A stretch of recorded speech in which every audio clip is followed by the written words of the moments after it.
Capítulo primero. La transformación misionera de la Iglesia. La evangelización obedece al mandato misionero de Jesús: id y haced que todos los pueblos sean mis discípulos, bautizándolos en el nombre del Padre y del Hijo y del Espíritu Santo, enseñándoles a observar todo lo que os he mandado. Mateo 28, 19-20. En estos versículos se presenta el momento en el cual el resucitado envía a los suyos a predicar el Evangelio en todo tiempo y por todas partes, de manera que la fe en él se difunda en cada rincón de la tierra. Una iglesia en salida. En la palabra de Dios aparece permanentemente este dinamismo de salida que Dios quiere provocar en los creyentes. Abraham aceptó el llamado a salir hacia una tierra nueva. Génesis 12, 1-3. Moisés escuchó el llamado de Dios. Ve, yo te envío. Éxodo 3:10. E hizo salir al pueblo hacia la tierra de la promesa. Éxodo 3:17. A Jeremías le dijo: a donde quiera que yo te envíe irás. Jeremías 1:7. Hoy, en este id de Jesús, están presentes los escenarios y los desafíos siempre nuevos de la misión evangelizadora de la Iglesia, y todos somos llamados a esta nueva salida misionera. Cada cristiano y cada comunidad discernirá cuál es el camino que el Señor le pide, pero todos somos invitados a aceptar este llamado, salir de la propia comodidad y atreverse a llegar a todas las periferias que necesitan la luz del Evangelio. La alegría del Evangelio que llena la vida de la comunidad de los discípulos es una alegría misionera. La experimentan los 72 discípulos que regresan de la misión llenos de gozo. Lucas 10:17. La vive Jesús, que se estremece de gozo en el Espíritu Santo y alaba al Padre porque su revelación alcanza a los pobres y pequeñitos. Lucas 10:21. La sienten llenos de admiración los primeros que se convierten al escuchar predicar a los apóstoles, cada uno en su propia lengua. Hechos 2:6 en Pentecostés. Esa alegría es un signo de que el Evangelio ha sido anunciado y está dando fruto, pero siempre tiene la dinámica del éxodo y del don, del salir de sí, del caminar y sembrar siempre de nuevo, siempre más allá. El Señor dice: vayamos a otra parte, a predicar también en las poblaciones vecinas, porque para eso he salido. Marcos 1:38. Cuando está sembrada la semilla en un lugar, ya no se detiene para explicar mejor o para hacer más signos allí, sino que el Espíritu lo mueve a salir hacia otros pueblos. La palabra tiene en sí una potencialidad que no podemos predecir. El Evangelio habla de una semilla que, una vez sembrada, crece por sí sola, también cuando el agricultor duerme. Marcos 4:26-29. La Iglesia debe aceptar esa libertad inaferrable de la palabra, que es eficaz a su manera y de formas muy diversas, que suelen superar nuestras previsiones y romper nuestros esquemas.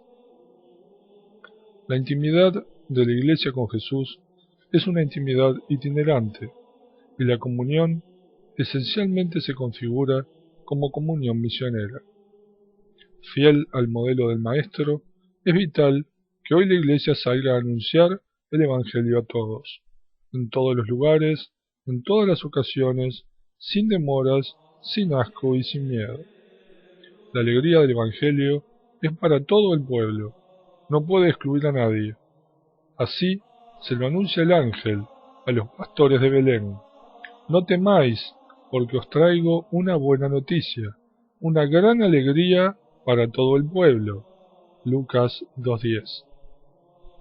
El Apocalipsis se refiere a una buena noticia, la eterna, la que él debía anunciar a los habitantes de la tierra, a toda nación, familia, lengua y pueblo. Apocalipsis 14:6. Primeriar, involucrarse, acompañar, fructificar y festejar. La iglesia en salida es la comunidad de discípulos misioneros que primerean, que se involucran, que acompañan, que fructifican y festejan. Primeriar. Sepan disculpar este neologismo. La comunidad evangelizadora experimenta que el Señor tomó la iniciativa. La ha primeriado en el amor. Primera de Juan 4:10. Y por eso ella sabe adelantarse, tomar la iniciativa sin miedo, salir al encuentro, buscar a los lejanos y llegar a los cruces de los caminos para invitar a los excluidos. Vive un deseo inagotable de brindar misericordia, fruto de haber experimentado la infinita misericordia del Padre y su fuerza difusiva. Atrevámonos un poco más a primeriar. Como consecuencia, la Iglesia sabe involucrarse. Jesús lavó los pies a sus discípulos. El Señor se involucra e involucra a los suyos, poniéndose de rodillas ante los demás para lavarlos. Pero luego dice a los discípulos: seréis felices si hacéis esto. Juan 13:17. La comunidad evangelizadora se mete con obras y gestos en la vida cotidiana de los demás. Achica distancias, se abaja hasta la humillación si es necesario, y asume la vida humana, tocando la carne sufriente de Cristo en el pueblo. Los evangelizadores tienen así olor a oveja, y éstas escuchan su voz. Luego, la comunidad evangelizadora se dispone a acompaña a la humanidad en todos sus procesos, por más duros y prolongados que sean. Sabe de esperas largas y de aguante apostólico. La evangelización tiene mucho de paciencia y evita maltratar límites. Fiel al don del Señor, también sabe fructificar. La comunidad evangelizadora siempre está atenta a los frutos, porque el Señor la quiere fecunda. Cuando el trigo y no pierde la paz por la cizaña. El sembrador, cuando ve despuntar la cizaña en medio del trigo, no tiene reacciones quejosas ni alarmistas. Encuentra la manera de que la palabra se encarne en una situación concreta y dé frutos de vida nueva, aunque en apariencia sean imperfectos o inacabados. El discípulo sabe dar la vida entera y jugarla hasta el martirio como testimonio de Jesucristo, pero su sueño no es llenarse de enemigos, sino que la palabra sea acogida y manifieste su potencia liberadora y renovadora. Por último, la comunidad evangelizadora gozosa siempre sabe festejar, celebra y festeja cada pequeña victoria, cada paso adelante de la evangelización. La evangelización gozosa se vuelve belleza en la liturgia en medio de la exigencia diaria de extender el bien. La Iglesia evangeliza y se evangeliza a sí misma con la belleza de la liturgia, la cual también es celebración de la actividad evangelizadora y fuente de un renovado impulso donativo.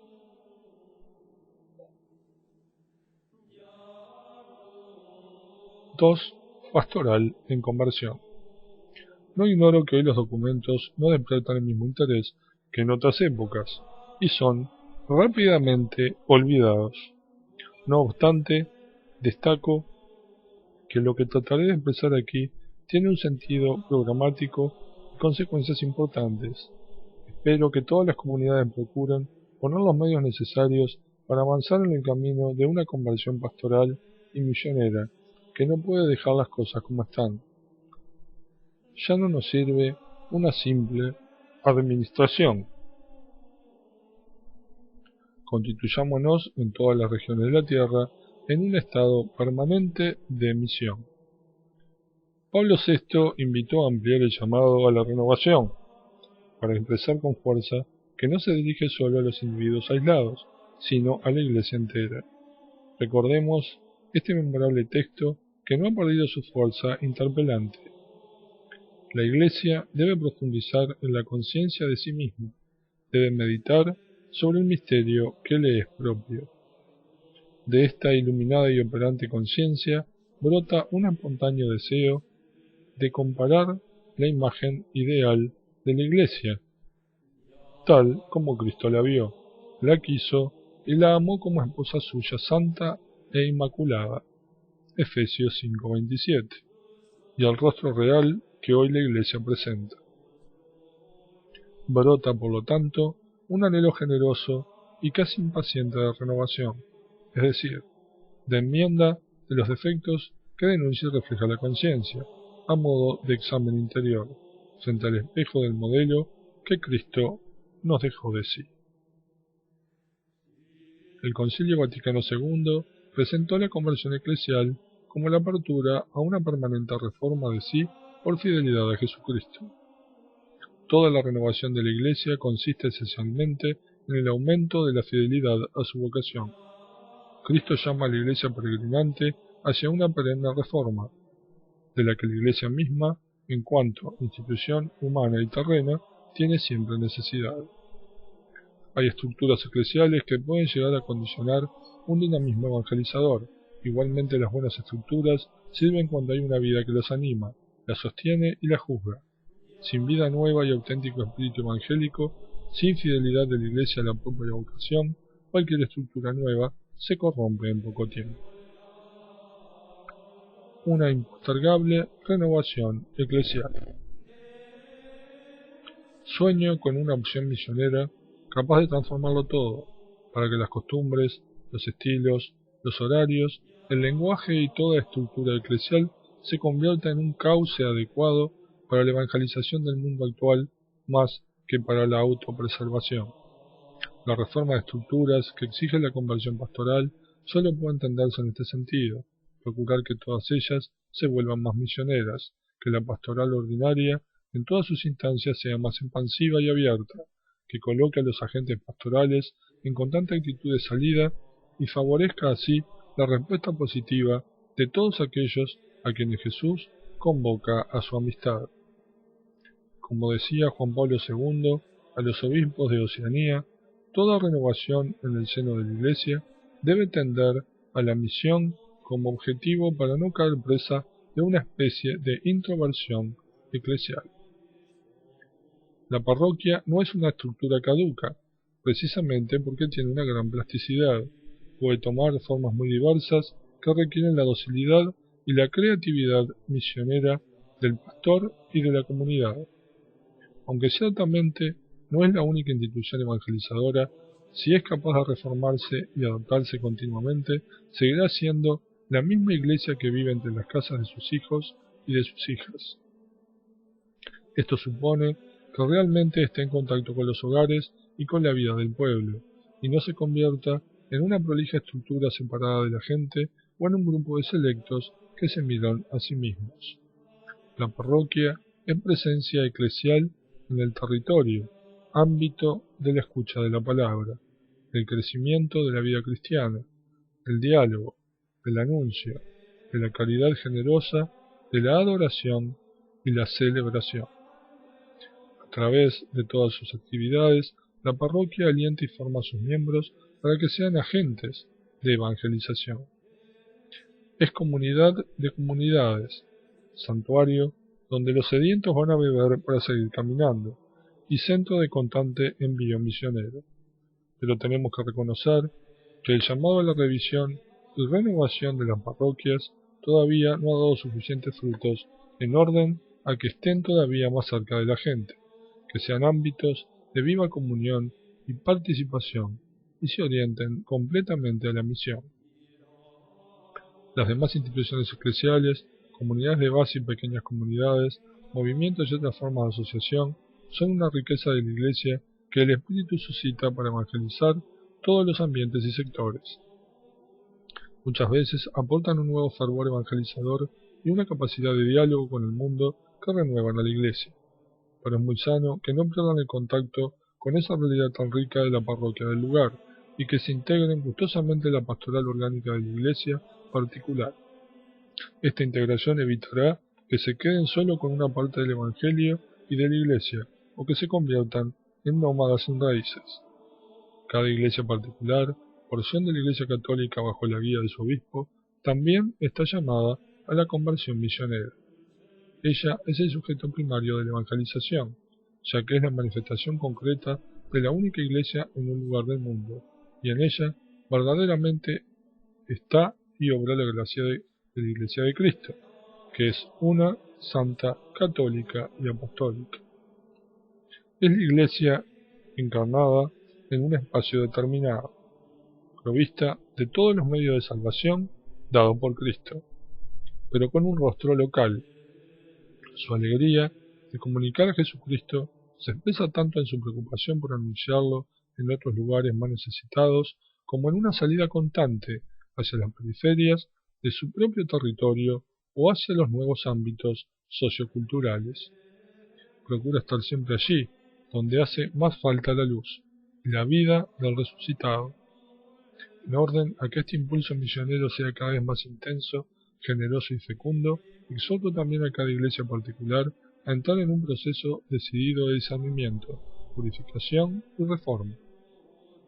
El obispo siempre debe fomentar la comunión misionera en su iglesia diocesana, siguiendo el ideal de las primeras comunidades cristianas, donde los creyentes tenían un solo corazón y una sola alma.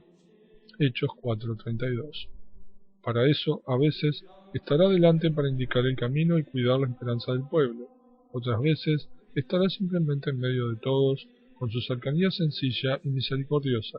En ocasiones, deberá caminar detrás del pueblo para ayudar a los rezagados, y sobre todo, porque el rebaño mismo tiene su olfato para encontrar nuevos caminos.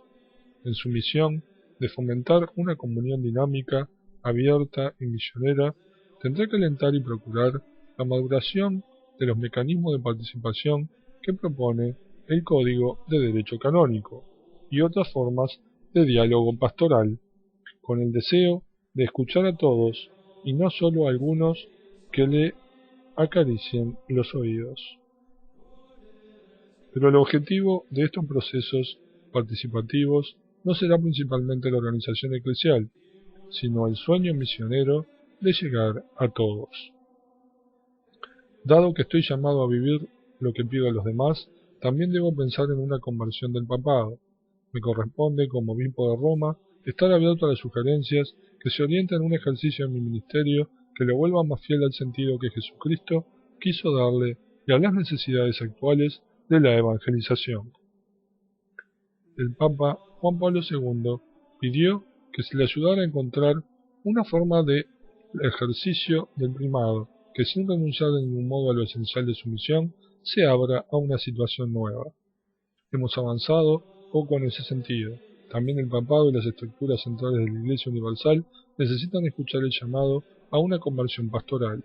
El Concilio Vaticano II expresó que, de modo análogo a las antiguas iglesias patriarcales, las conferencias episcopales pueden desarrollar una obra múltiple y fecunda, a fin de que el afecto colegial tenga una aplicación concreta. Pero este deseo no se realizó plenamente, por cuanto todavía no se ha explicitado suficientemente un estatuto de las conferencias episcopales que las conciba como sujetos de atribuciones concretas, incluyendo también alguna auténtica autoridad doctrinal. Una excesiva centralización, más que ayudar, complica la vida de la Iglesia y su dinámica misionera. La pastoral, en clave de misión, pretende abandonar el cómodo criterio pastoral y él siempre se ha hecho así. Invito a todos a ser audaces y creativos en esta tarea de repensar los objetivos, las estructuras, el estilo y los métodos evangelizadores de las propias comunidades. Una postulación de los fines sin una adecuada búsqueda comunitaria de los medios para alcanzarlos está condenada a convertirse en una mera fantasía.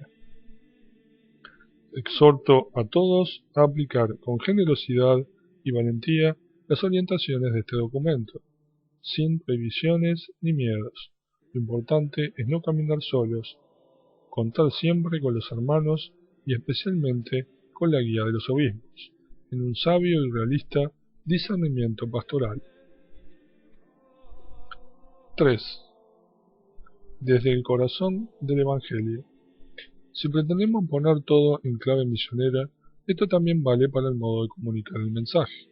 En el mundo de hoy, con la velocidad de las comunicaciones y la selección interesada de contenidos que realizan los medios, el mensaje que anunciamos corre más que nunca el riesgo de aparecer mutilado y reducido a algunos de sus aspectos secundarios. De ahí que en algunas cuestiones que forman parte de la enseñanza moral de la Iglesia queden fuera del contexto que les da sentido. El problema mayor se produce cuando el mensaje que anunciamos aparece entonces identificado con esos aspectos secundarios que, sin dejar de ser importantes, por sí solos no manifiestan el corazón del mensaje de Jesucristo. Entonces, conviene ser realistas y no dar por supuesto que nuestros interlocutores conocen el trasfondo completo de lo que decimos o que pueden conectar nuestro discurso con el núcleo esencial del Evangelio que le otorga sentido, hermosura y atractivo. Una pastoral en clave misionera no se obsesiona por la transmisión desarticulada de una multitud de doctrinas que se intenta imponer a fuerza de insistencia. Cuando se asume un objetivo pastoral y un estilo misionero que realmente llega a todos sin excepciones ni exclusiones, el anuncio se concreta en lo esencial, que es lo más bello, lo más grande, lo más atractivo y al mismo tiempo lo más necesario. La propuesta se simplifica, sin perder por ello profundidad y verdad, y así se vuelve más contundente y radiante. Todas las verdades reveladas proceden de la misma fuente divina y son creídas con la misma fe, pero algunas de ellas son más importantes por expresar más directamente el corazón del Evangelio.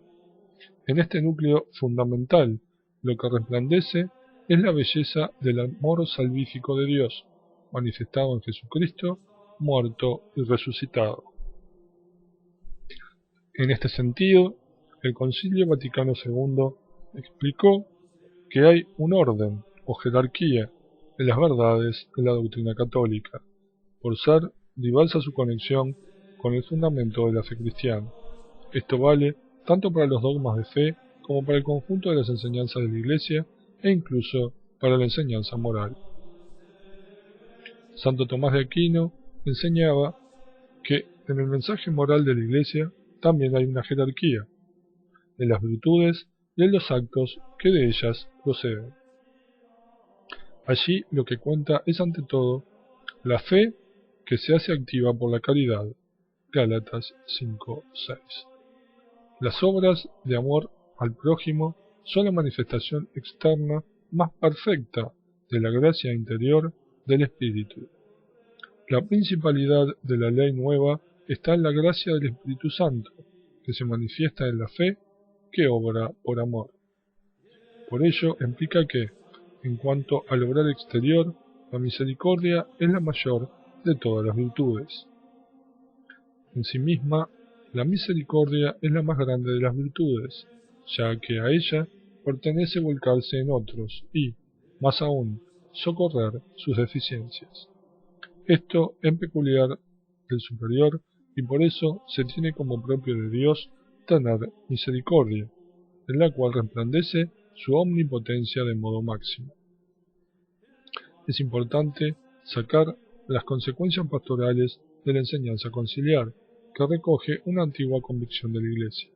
Ante todo, hay que decir que en el anuncio del Evangelio es necesario que haya una adecuada proporción. Esta se advierte en la frecuencia con la cual se mencionan algunos temas y en los acentos que se ponen en la predicación. Por ejemplo, si un párroco a lo largo de un año litúrgico habla 10 veces sobre la templanza y solo 2 o 3 veces sobre la caridad, o la justicia, se produce una desproporción donde las que se ensombrecen son precisamente aquellas virtudes que deberían estar más presentes en la predicación y en la catequesis. Lo mismo sucede cuando se habla más de la ley que de la gracia, más de la Iglesia que de Jesucristo, más del Papa que de la palabra de Dios. Así como la organicidad entre las virtudes impide excluir alguna de ellas del ideal cristiano, ninguna verdad es negada. No hay que mutilar la integralidad del mensaje del Evangelio. Es más, cada verdad se comprende mejor si se la pone en relación con la armoniosa totalidad del mensaje cristiano, y en este contexto todas las verdades tienen su importancia y se iluminan unas a otras. Cuando la predicación es fiel al Evangelio, se manifiesta con claridad la centralidad de algunas verdades y queda claro que la predicación moral cristiana no es una ética estoica, es más que una ascesis, no es una mera filosofía práctica ni un catálogo de pecados y errores. El Evangelio invita ante todo a responder al Dios amante que nos salva, reconociéndolo en los demás y saliendo de nosotros mismos para buscar el bien de todos. Esa invitación en ninguna circunstancia se debe ensombrecer. Todas las virtudes están al servicio de esta respuesta de amor. Si esa invitación no brilla con fuerza de atractivo, el edificio moral de la Iglesia corre el riesgo de convertirse en un castillo de naipes, y allí está nuestro peor peligro. Porque no será propiamente el Evangelio lo que se anuncie, sino algunos acentos doctrinales o morales que proceden de determinadas opciones ideológicas. El mensaje correrá el riesgo de perder su frescura y dejará de tener olor a Evangelio.